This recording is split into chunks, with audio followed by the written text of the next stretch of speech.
It reminds me of something Miles Davis just not just argued. He very much argued in the context of good jazz music that in order to, and this is a Hayekian point. You didn't know that Miles Davis was a Hayekian, Yeah, we but gotta cheers to that. Yeah. cheers to that.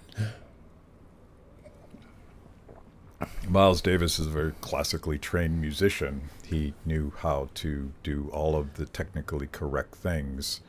And it wasn't until John Coltrane started breaking a lot of rules that he sort of forced Miles Davis to reinvent himself, which he did again and again and again. And what Hayek would say about Miles Davis, I'm really butchering history right now, is that in order to break a rule, you have to follow some rules. So if you want to understand how to reinvent the liberty movement, you're going to have to at least understand the conversation that Anthony Fisher and Frederick Hayek had in the context of that. And this the thing that you quote again and again in this book, and I'll assign it to everybody watching this show. I've done it before. Read Hayek's short essay, The Intellectuals and Socialism, and you will discover how fresh it is, even though it was written in the 1940s. Yeah.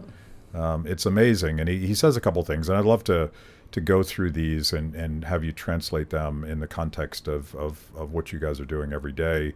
But one of the first rules he says is don't mock your intellectual enemies. Take them seriously. Engage them on ideas. Why? Why can't I just post memes and make fun of them? Well, yeah, I think this is sort of a live question. So there's part of our movement that I think has become very much about, let's own the libs and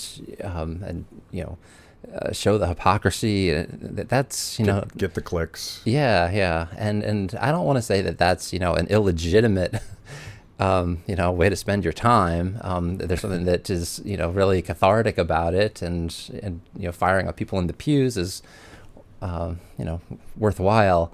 But if we're really going to change hearts and minds, and we're really looking to the future where we could accomplish something meaningful, it's crazy to be creating this animosity that can't be bridged. So I think that what Hayek did in The Road to Serfdom, dedicating it to the socialists of all parties, showed this it wasn't a mocking, teasing, the socialists of all parties. It was a legitimate, hey, I think I have something to contribute to this conversation. Join me. Yeah. And that's, I think, the right disposition. And there's always a difference between the intellectual leaders of a movement and people in the public that are trying to figure out how the world works and are attracted to certain things, based on whatever. And I would draw the distinction between teachers unions versus teachers unions who are about power and maybe not so much about helping kids, versus teachers who are very much doing the best they can to teach children within the confines of a system.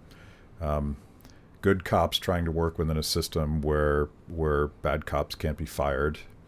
And in this case, socialist leaders, some of whom might be quite noxious, versus people that are like, this idea of democratic socialism sounds kind of right to me, because I'm looking at the nationalist right, and I was like, that doesn't feel quite right. Right.